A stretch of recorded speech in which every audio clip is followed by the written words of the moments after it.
Bonjour à toutes et à tous, soyez les bienvenus. Je suis très heureux de prendre ce temps avec vous, ce temps de partage, et je voudrais vraiment vous souhaiter la bienvenue, que ce temps que nous allons prendre ensemble autour de la parole de Dieu puisse vraiment vous encourager et vous fortifier. Mais avant d'aller plus loin, j'aimerais prendre le temps avec vous de prier quelques instants, de remettre à Dieu ces moments afin que nos cœurs soient pleinement disposés à entendre ce que Dieu veut nous dire et veut venir nous révéler. Seigneur, je te rends grâce et je te bénis pour ta présence et te dis merci encore pour ce privilège que nous avons d'être ensemble. Ensemble peut-être par écran interposé, mais ensemble de cœur, unis de cœur. Ensemble, nous sommes là devant toi et nous voulons simplement te dire, viens régner dans notre vie. Nous avons pris ce temps de louange, pris ce temps d'adoration. Nous voulons, Seigneur, simplement, dans ces moments, Seigneur, prendre le temps de t'écouter parler, prendre le temps de laisser ton esprit venir déposer en nous ce que toi, tu veux nous dire. Seigneur, merci pour ta parole parce qu'elle a un impact, parce qu'elle veut toucher, parce qu'elle veut encore nous amener plus loin. Que ton nom soit glorifié et que ton nom soit béni. Amen. Alors, ce matin, j'aimerais vous emmener avec moi à un moment particulier de la vie de Jésus, ou en tout cas à un moment particulier du ministère de Jésus, où Jésus va être invité chez un homme religieux et va rencontrer une femme qui va venir à ce moment-là apporter à Christ ce qu'il y a de meilleur. Un moment précis, complètement imprévu, mais un moment incroyable, un moment touchant, un moment où l'amour inconditionnel de Jésus va se manifester dans une vie parce qu'un cœur va venir s'ouvrir et répandre son âme devant Christ et va lui offrir toute la reconnaissance. Ce cœur va lui offrir tout ce qu'il y a de meilleur. Le récit de cette femme qui va venir rencontrer Jésus, un récit bouleversant, très touchant, parce que cela nous montre qu'il y a toujours en Dieu et avec Dieu la possibilité d'un nouveau départ. Bien sûr, ce récit nous parle de cette femme pécheresse et en général, on en parle comme étant un message d'espérance, d'évangélisation pour que des cœurs se tournent vers Dieu. Mais je crois qu'il y a aussi pour nous toute une signification importante que nous allons tenter de voir ensemble ce matin. Si le cœur est droit, si le cœur est vrai, si le cœur est sincère, je crois qu'à ce moment-là, cette personne va vivre un vrai temps de changement. Cette personne va vivre un vrai temps de libération intérieure. Cela est vrai pour celui qui se tourne vers Dieu, peut-être pour la première fois, qui va accepter Jésus, qui va reconnaître son état de pécheur. C'est vrai qu'il y aura un changement profond, radical, mais cela est vrai aussi pour tous ceux et celles qui marchent avec Dieu depuis des années et qui peut-être ont connu des moments où le genou a peut-être fléchi et ils sont tombés à terre. Cela nous montre que le salut, la restauration est complètement possible pour tous les cœurs qui se tournent vers Dieu. Mais cela nous montre aussi que nous pouvons connaître des temps de difficultés, de lutte, de combat, d'opposition, de chute, de découragement, des moments où on va prendre certaines victoires, des moments où on va prendre certaines décisions dans nos cœurs, dans nos vies. Et même si on a pris ces décisions, même si on a choisi de suivre Christ, même si on a choisi de vivre pour Jésus, nous allons connaître aussi des moments où peut-être c'est plus difficile. Des moments où on se sent peut-être indigne, des moments où on se sent peut-être incapable. Alors, avant d'aller plus loin, j'aimerais juste vous poser 2 questions au préalable. Tout d'abord, qu'est-ce que je suis ou qu'est-ce que vous êtes prêt à offrir à Christ? Qu'est-ce que je suis dans ma vie prêt à offrir à Christ? La deuxième question que j'aimerais voir avec vous, c'est avec quelle disposition de cœur nous apportons notre parfum à Christ. Chaque jour que Dieu fait, nous sommes appelés à offrir ce qu'il y a de meilleur. Chaque jour, Dieu m'amène à offrir non pas ce que moi je veux, ce qui me plaît, ce que je pense peut-être être bon, mais à offrir ce que Dieu veut que j'offre. Alors, lisons ensemble dans l'évangile de Luc, chapitre 7, versets 36 à 50. Peut-être un texte un peu long, mais il me semble intéressant de lire l'ensemble du paragraphe. Un pharisien invita Jésus à manger chez lui. Jésus accepta. Il se rendit dans la maison et se mit à table. Survint une femme qui avait une mauvaise réputation dans la ville. Elle avait appris que Jésus était invité. Elle se plaça derrière lui et se mit à pleurer. Ses larmes coulaient sur les pieds de Jésus qu'elle essuya avec ses cheveux. Elle les couvrit de baisers et répandit sur eux un parfum précieux. En voyant cela, son hôte se dit, « Si cet homme était vraiment un prophète, il saurait quelle est cette femme qui le touche, et que c'est une personne de mauvaise réputation. » Jésus, devinant ses pensées, lui dit, « Simon, j'ai quelque chose à te dire. » « Oui, maître, parle, répondit le pharisien. Il était une fois un prêteur à qui deux hommes devaient de l'argent. Le premier devait le salaire de 500 journées de travail, le second un salaire de 50 journées. Comme ni l'un ni l'autre n'avaient de quoi rembourser leurs dettes, il en fit cadeau à tous les deux. À ton avis, lequel des deux aura le plus de reconnaissance envers lui ? Je suppose, répondit Simon, que ce sera celui auquel il a fait le plus grand cadeau. Tu as tout à fait raison, lui dit Jésus. Puis, montrant la femme, il continua. Tu vois cette femme ? Eh bien, quand je suis entré dans ta maison, tu ne m'as pas apporté d'eau pour me laver les pieds. Elle, par contre, me les a arrosés de ses larmes et les a essuyés avec ses cheveux.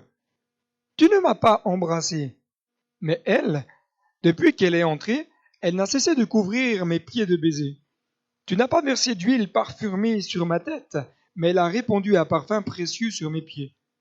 Dans ces conditions, Simon, crois-moi, ses nombreux péchés lui ont été pardonnés.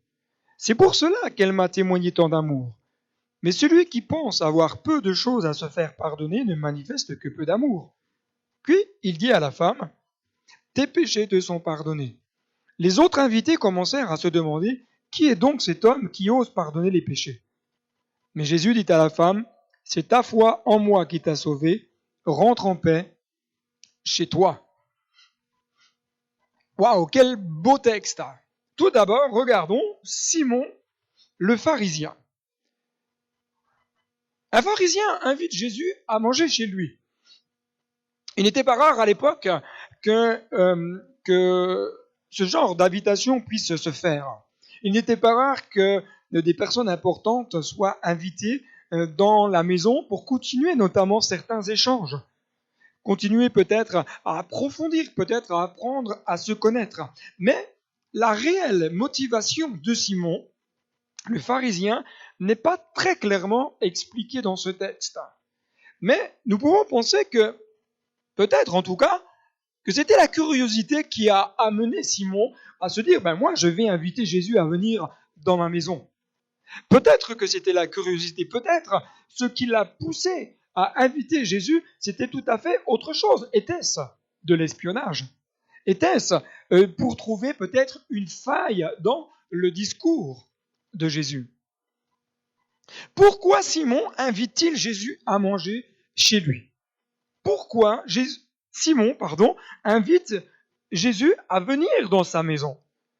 Quelle que soit la motivation de Simon, parce que nous pourrions extrapoler, chercher des idées, etc., mais quelle que soit la décision de Simon, Jésus, lui, va accepter de venir. Jésus, lui, va accepter de rentrer dans la maison de Simon, dit le pharisien. Pourquoi ? Parce que je crois que Jésus voyait au travers de cette invitation la possibilité de pouvoir échanger, de pouvoir partager quelque chose avec Simon et aussi avec tous ceux qui étaient là. Parce qu'il n'y avait pas que Jésus et Simon. Il n'y avait pas que Jésus, Simon, peut-être son épouse et ses enfants. Il y avait sûrement d'autres convives. À savoir que dans la culture de l'époque, il n'était pas rare que d'autres personnes s'invitent alors qu'elles n'étaient pas invitées chez Simon. Alors que lui-même, Simon, n'avait peut-être pas invité certains convives, il n'était pas rare de retrouver certaines personnes présentes qui n'étaient pas invitées initialement. Mais cet homme, ainsi que toute sa famille, je crois toute la famille avait besoin d'entendre des paroles venant de la bouche de Jésus. Je crois qu'ils avaient besoin d'entendre et de découvrir qui était vraiment Christ. Je crois qu'ils avaient besoin d'entendre et de découvrir ce que Jésus pouvait faire dans leur vie.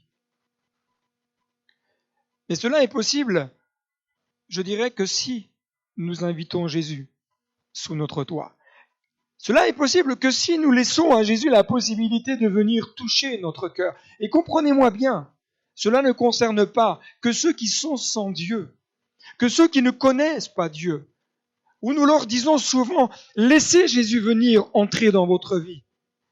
Mais lorsque nous cheminons avec Christ, lorsque nous avançons avec Dieu pas après pas depuis des années, bien souvent, Jésus n'est peut-être plus l'hôte principal de notre existence. Simon le pharisien. Vous savez, lorsqu'on parle des pharisiens, généralement on les met dans une boîte en disant, voilà, c'est un homme religieux, radical, et il pense comme ceci, il pense comme cela, il s'impose des tas de choses, ils imposent les choses aux autres, etc. Et moi je crois que parmi ces hommes, il y avait des personnes qui aimaient vraiment Dieu. Je crois que parmi ces pharisiens, il y avait des personnes qui cherchaient à comprendre, cherchaient à découvrir qui était Dieu, des personnes qui aiment la parole. Seulement, beaucoup cherchent à découvrir Dieu peut-être de la mauvaise manière. Simon, lui, sûrement n'avait pas compris que la manière dont il cherchait Dieu n'était pas la bonne. Simon n'avait sûrement pas compris que l'application de la loi à la lettre des règles humaines ne lui ouvrait en aucun cas les portes du ciel. Ça ne lui donnait pas la priorité pour que le ciel vienne sur sa vie. Il n'avait peut-être pas compris que l'application de la tradition ne permettait pas à la bénédiction de descendre sur son existence. Écoutez ceci. Tout cela me montre que nous pouvons poursuivre une tradition toute notre vie et pourtant ne jamais connaître l'auteur de la vie. Nous pouvons pratiquer toutes sortes de règles et pourtant ne pas vivre pleinement la bénédiction de Dieu. Je crois qu'il est urgent que nous puissions revenir au pied du Maître. Je crois qu'il est urgent que nous puissions revenir au pied du Maître et le rechercher de tout notre cœur. Il n'y peut y avoir de vraie communion avec Dieu au travers d'une religion. C'est impossible. Simon, tes œuvres ne te sauveront pas.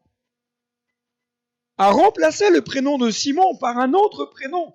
Les œuvres ne nous sauvent pas. La vie de Jésus nous amène à vivre totalement et pleinement ce que Dieu a prévu pour nous. Pouvons-nous déduire que le fait que Simon ait invité Jésus chez lui démontrait que son cœur acceptait Christ dans sa vie? Est-ce que cela démontrait clairement que Simon était prêt à dévoiler qui il était? Est-ce que le fait que Jésus vienne dans sa vie, est-ce que Simon était prêt, peut-être, à dévoiler son besoin, l'état de son cœur? En réalité, Simon ne reconnaissait en Jésus qu'un rabbin. Parce que Simon va l'appeler maître. Et à l'époque, il n'y avait que les rabbins que nous appelions maîtres. C'est-à-dire, Simon voyait en Jésus quelqu'un qui était qui enseignait, quelqu'un qui connaissait la loi mosaïque. Mais en aucun cas, pour lui, Jésus était le Messie. Jésus n'était même pas un prophète.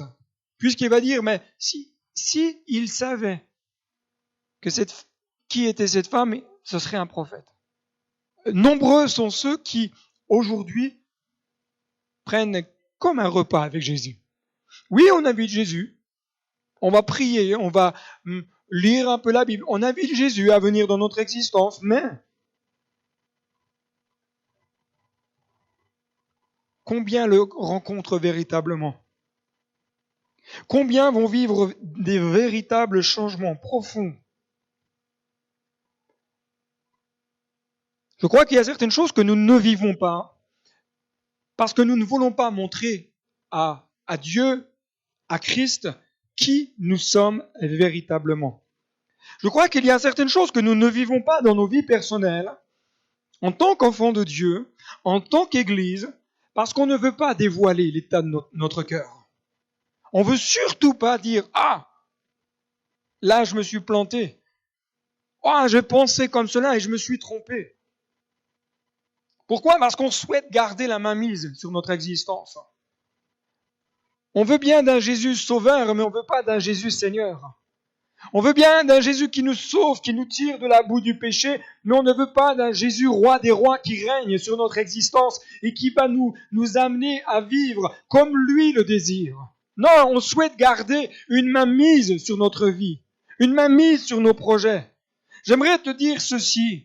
Si Christ n'est pas assis sur le trône de ton cœur, c'est que tu as repris la place qui lui revient. On partage un moment avec Jésus. Mais est-ce que mon cœur est pleinement ouvert? Est-ce que mon cœur le reçoit pleinement? On partage des moments de communion le dimanche matin, présent lorsque l'église est ouverte ou par écran interposé. On partage des temps avec Jésus dans ces moments-là et le reste de la semaine. Quelle est la place de Christ vraiment? Quelle est la place de Christ? Quelle est la place de Dieu dans ma vie? Laisser Jésus entrer pleinement dans notre cœur, c'est lui permettre de régner, c'est lui permettre qu'il gère, qu'il nous guide, qu'il règne sur notre vie, et pas seulement dans certains domaines, pas seulement dans certaines directions, mais dans tout.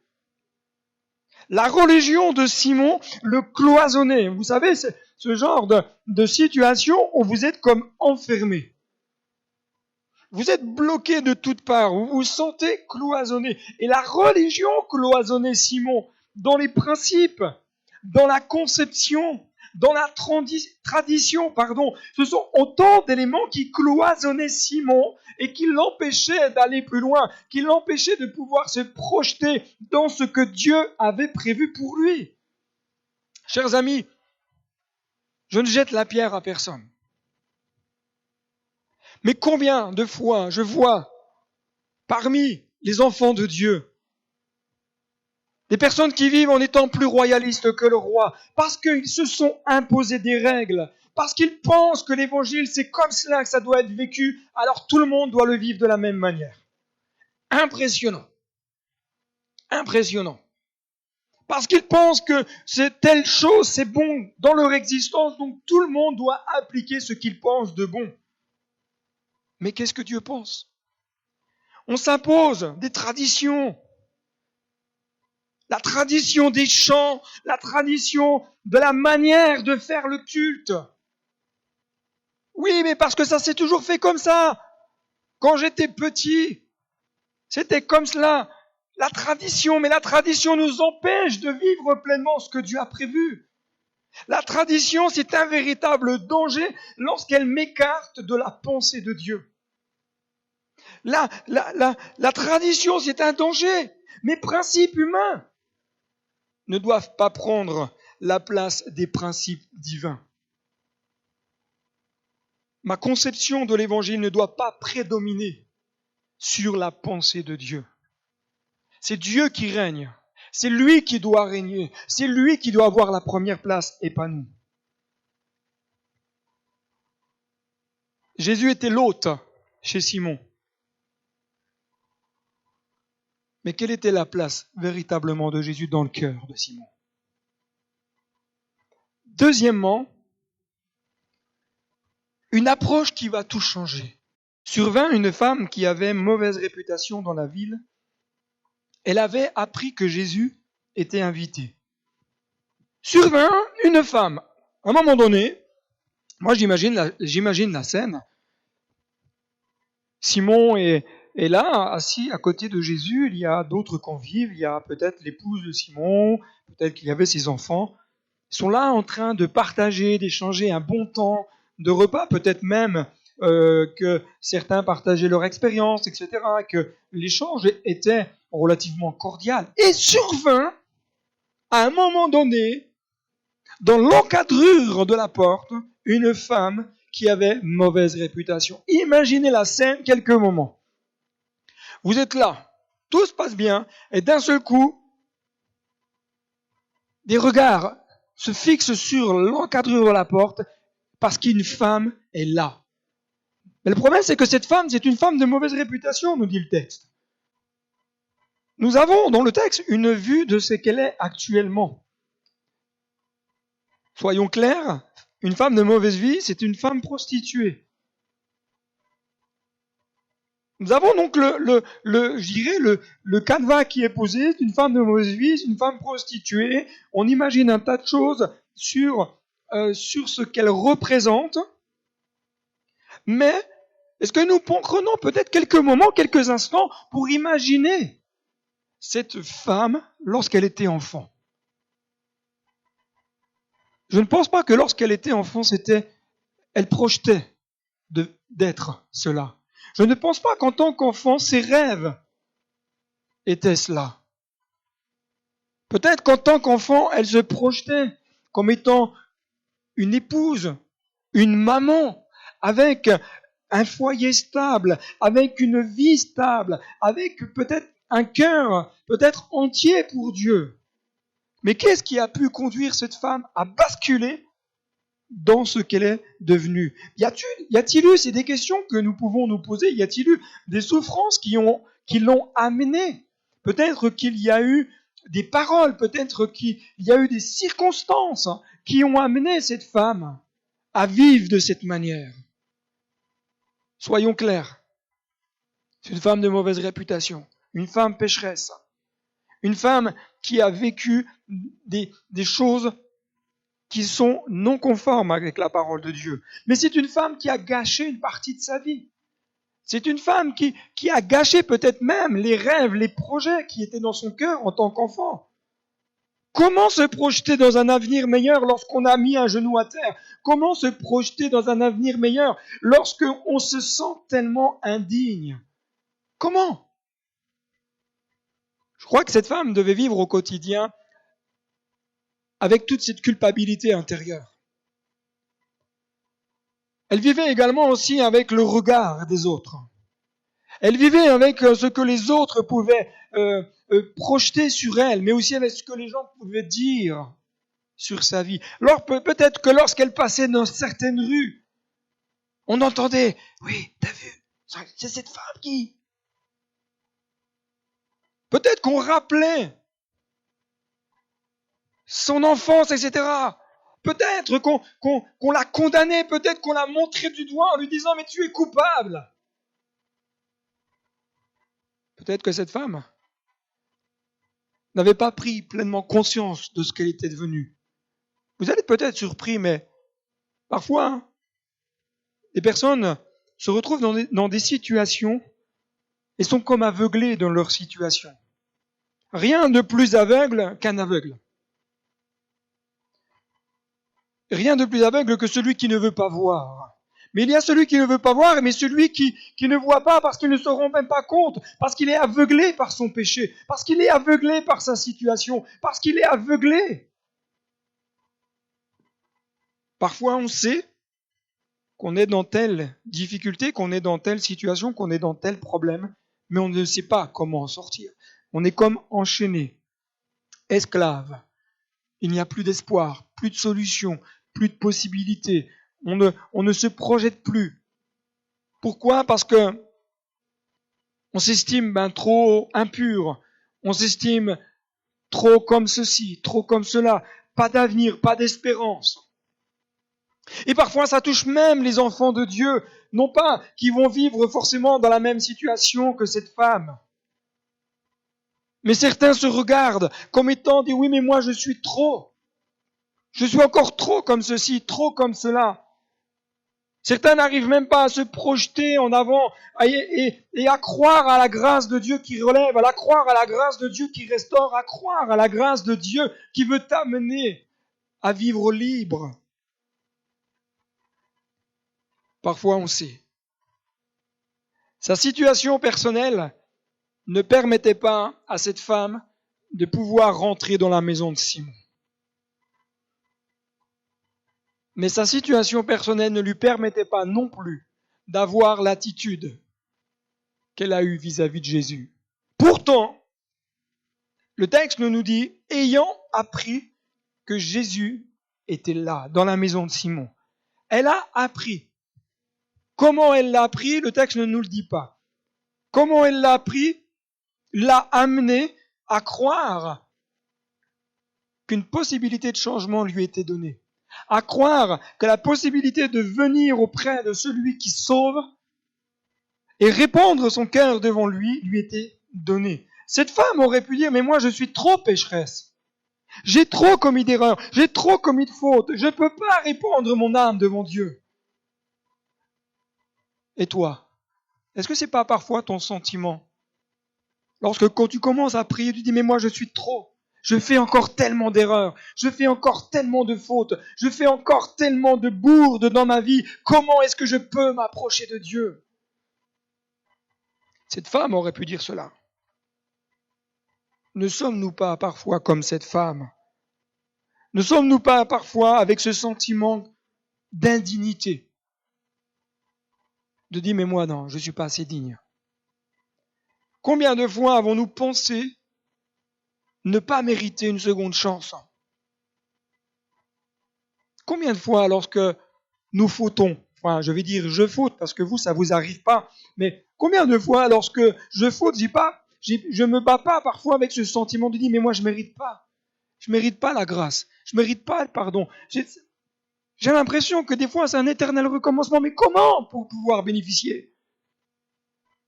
Voire, nous pouvons être aussi confrontés comme des personnages comme Simon, des chefs religieux, des hommes spirituels, que lorsqu'ils vous regardent, même sans dire un mot, vous entendez la loi se prononcer en disant tu ne commettras pas. Et sentiments de honte et de culpabilité et de jugement se posent sur nous. Je crois que nul ne peut prétendre avoir une vie totalement correcte.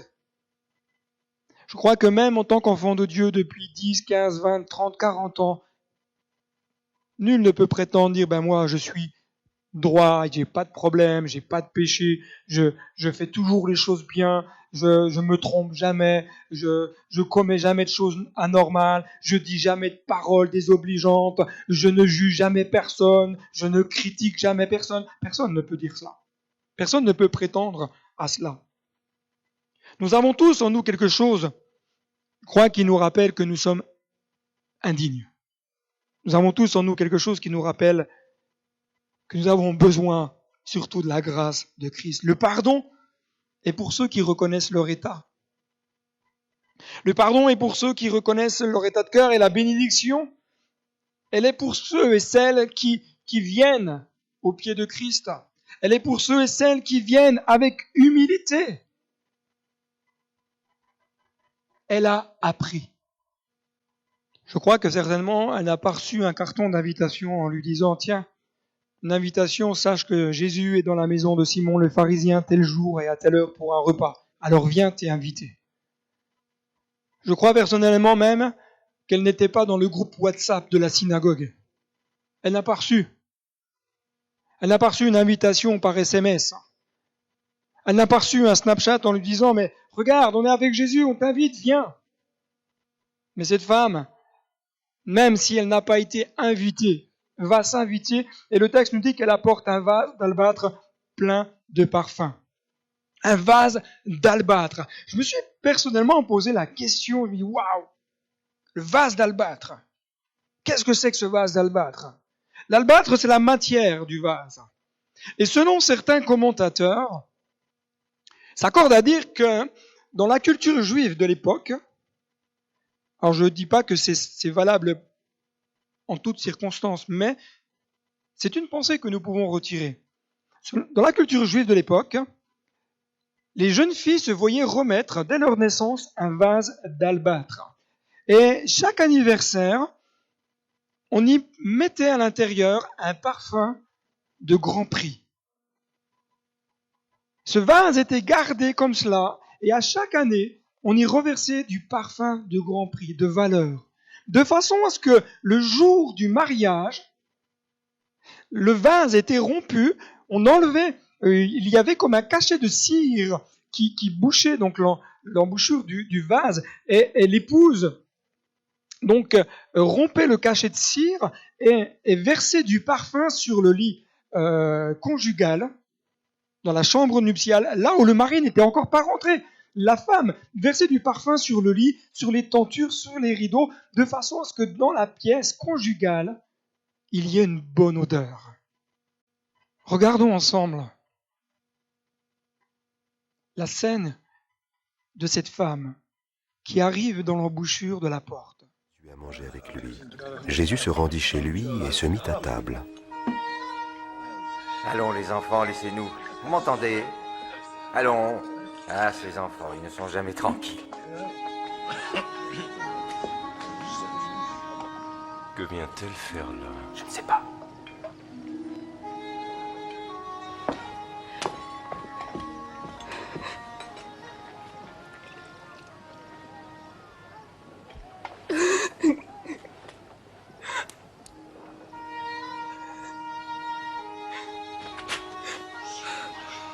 Qu'est-ce qu'elle fait ici?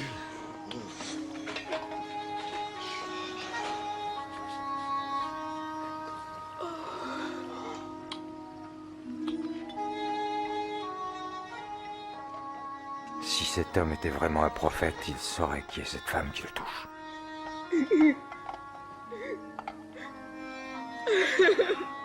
Il saurait qu'elle est une femme de mauvaise vie.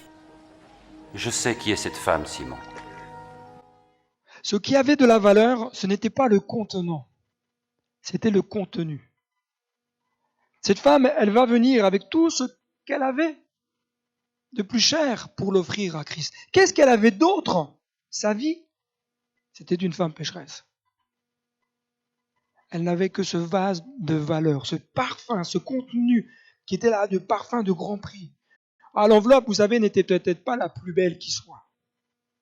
L'enveloppe, peut-être même, pouvait mettre une forme de répulsion. Et pourtant, le contenu, c'est ce qu'il y avait de meilleur.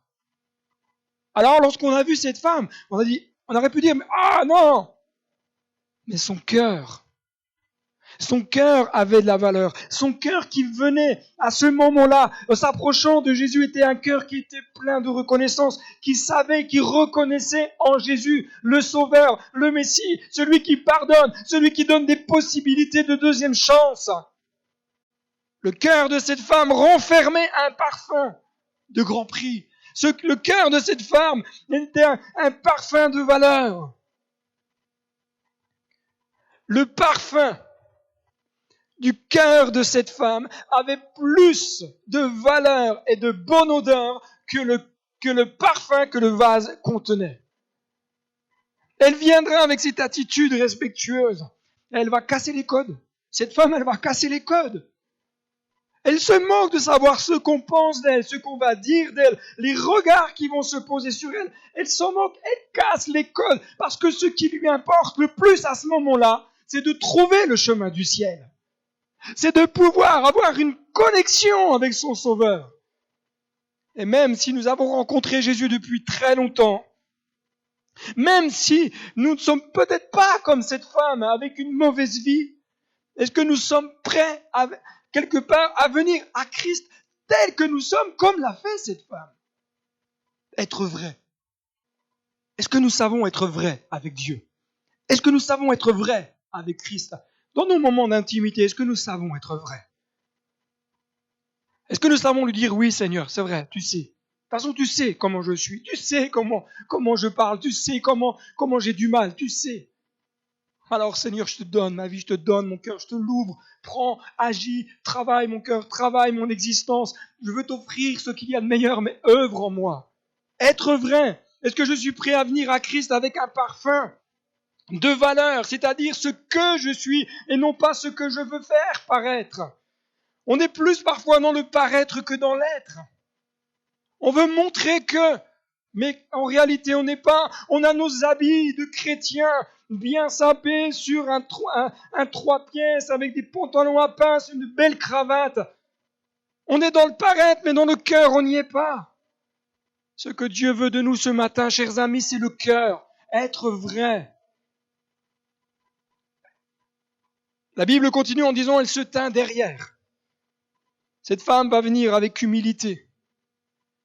Elle ne vient pas avec prétention, elle ne vient pas en prétendant un titre, en prétendant peut-être je mérite.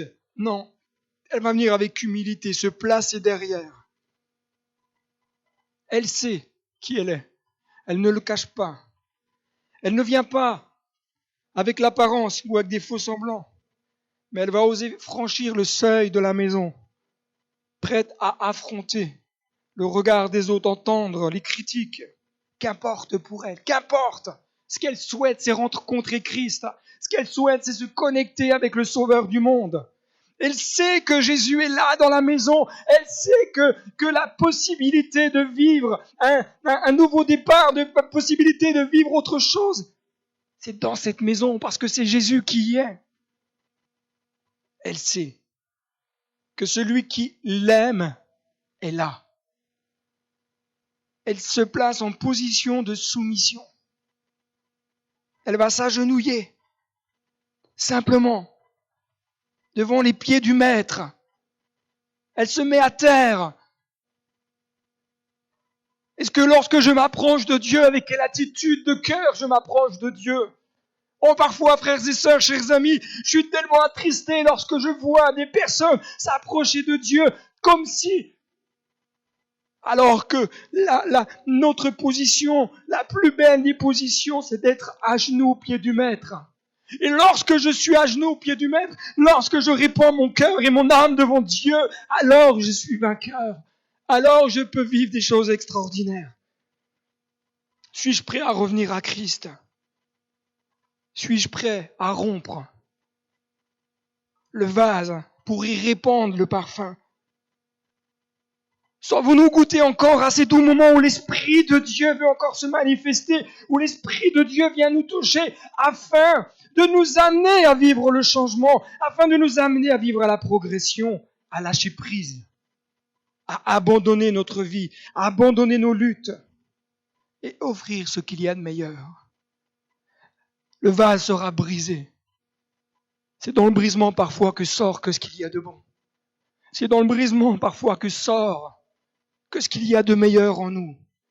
Cette femme va déverser son âme devant le Père. Cette femme va déverser son âme devant son Sauveur. Alors que Simon, lui qui est là, juste à côté, semble complètement indifférent à ce qui est en train de se passer. Parce que même à un tel point, il va dire, mais si cet homme était prophète, il saurait. Il saurait que cette femme est une femme de mauvaise vie. Mais il ne voit même pas que cette femme est en train de vivre un vrai changement. Et que cette femme, en vivant un vrai changement, est en train de lui dire, mais toi aussi, Simon, tu peux vivre un vrai changement. À nous de saisir la possibilité que Dieu nous offre pour répandre notre âme devant Christ et de bénéficier de toute sa grâce. Deux cœurs dans ces moments, deux cœurs. Deux attitudes de cœur avec une approche différente, mais qui vont donner une destinée différente. Les raisonnements de Simon vont être des freins pour lui. Parce que sa religion, elle place comme un voile devant ses yeux.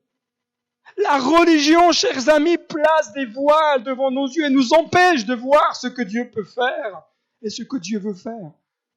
La religion de Simon place des règles restrictives dans sa vie. Alors que Dieu veut déverser, alors que Dieu veut lui ouvrir les portes de la grâce. La religion de Simon lui donne le sentiment de sécurité, alors qu'en réalité, Il est enfermé dans une prison décorée. La religion de Simon l'empêche de vivre avec humilité le plan de salut. Parce que son cœur croit qu'il mérite. La religion de Simon le pousse à offrir à Dieu le moi extérieur, alors que Dieu désire la vie de son cœur. Tel un vase d'albâtre, je viens au pied du Maître. Peut-être que l'extérieur n'est pas beau, peut-être que ce que nous sommes n'est pas beau, que nous soyons croyants ou pas. Peut-être que l'extérieur, belle apparence, mais l'intérieur. Mais je viens. Tel un vase d'albâtre, je veux venir, avec la valeur que je suis. Parce que j'aimerais te dire ceci, cher ami, tu as de la valeur aux yeux de Dieu. Ce que je peux offrir à Dieu ne l'est possible qu'après que mon vase a été brisé. Ce que Dieu désire, ce n'est pas l'offrande, ce n'est pas mes dons, ce n'est pas mes capacités, c'est mon cœur. Ce que Dieu désire dans mon cœur, dans ma vie, c'est d'y habiter véritablement. Alors, est-ce que je suis prêt ce matin à consacrer à nouveau peut-être ma vie, mon existence? Est-ce que je suis prêt peut-être à nouveau à m'agenouiller? Est-ce que je suis prêt à répandre ce parfum de valeur, ce parfum d'adoration? Je crois que, chers amis, même si on est entre écrans interposés, si vous me le permettez, j'aimerais simplement vous dire, mais je crois qu'il y a un appel de Dieu sur ta vie à offrir ce qu'il y a de meilleur. Oh, peut-être que par le passé, tu dis, oui, mais moi j'ai déjà donné. J'aimerais te dire que chaque jour, nous sommes invités à donner ce qu'il y a de meilleur à celui qui règne. Je crois qu'il y a un appel de Dieu sur ta vie à lui offrir ce qui est agréable, non pas ce que toi tu penses être bon.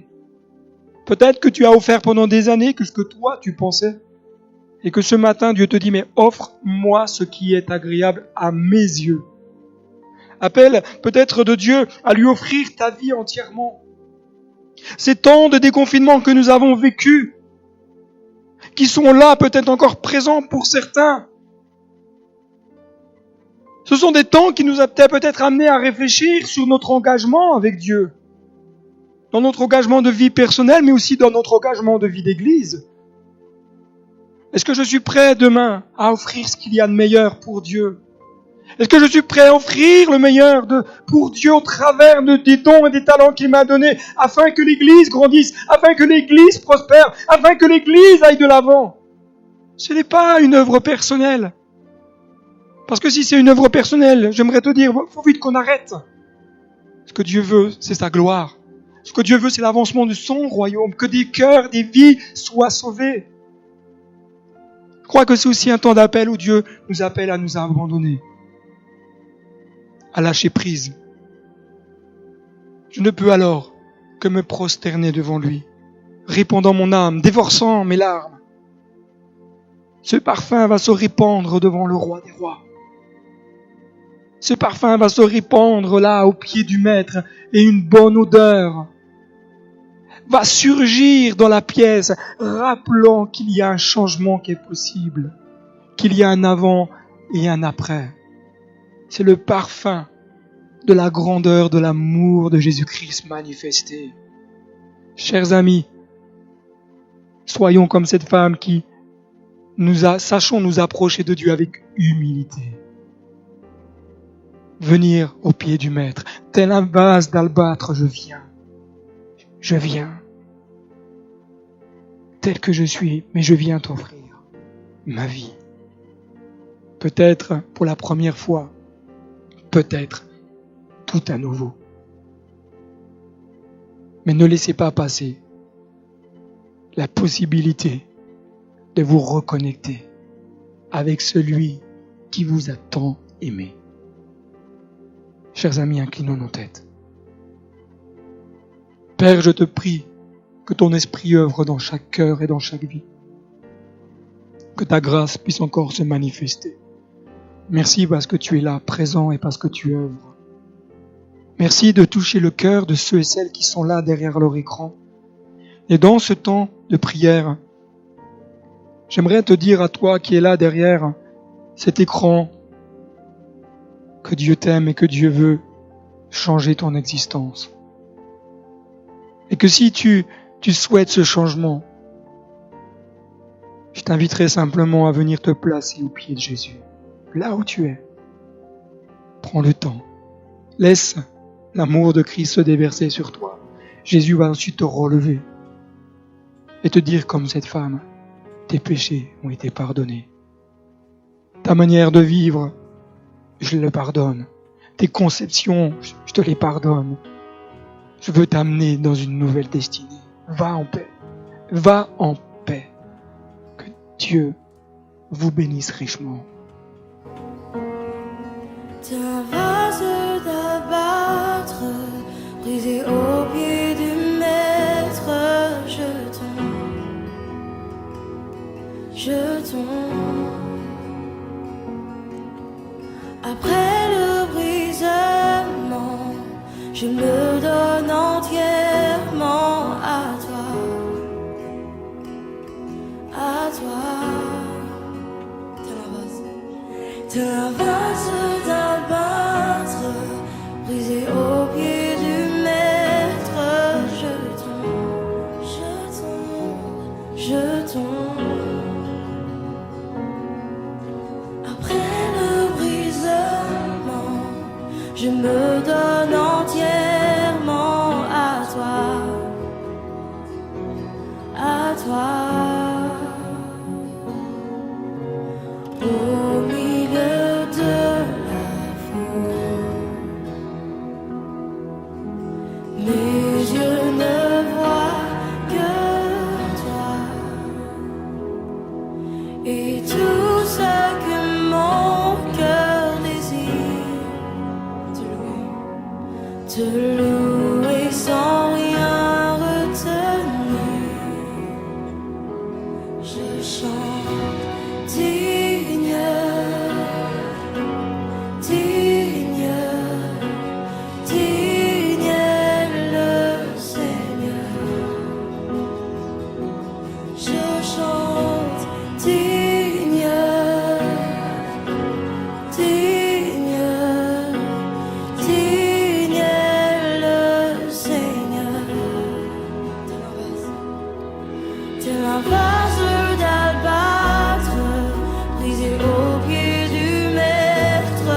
Je tombe, je tombe, je tombe. Après le brisement, je me donne entièrement à toi, à toi, à toi. Au milieu de la foule, au milieu de la foule, mes yeux ne voient que toi.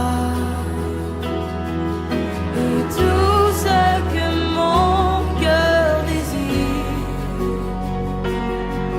te louer sans rien retenir. Je chante digne, digne, digne est le Seigneur. Je chante digne,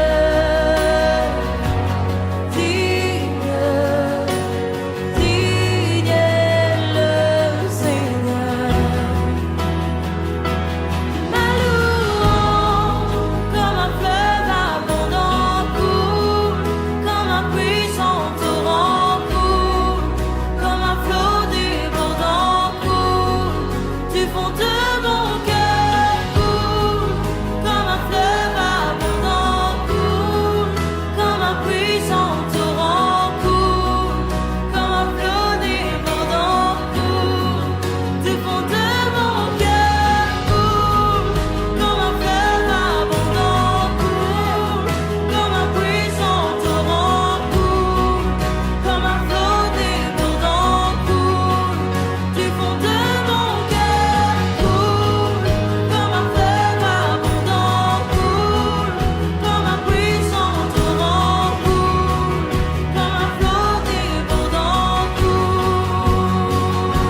et tout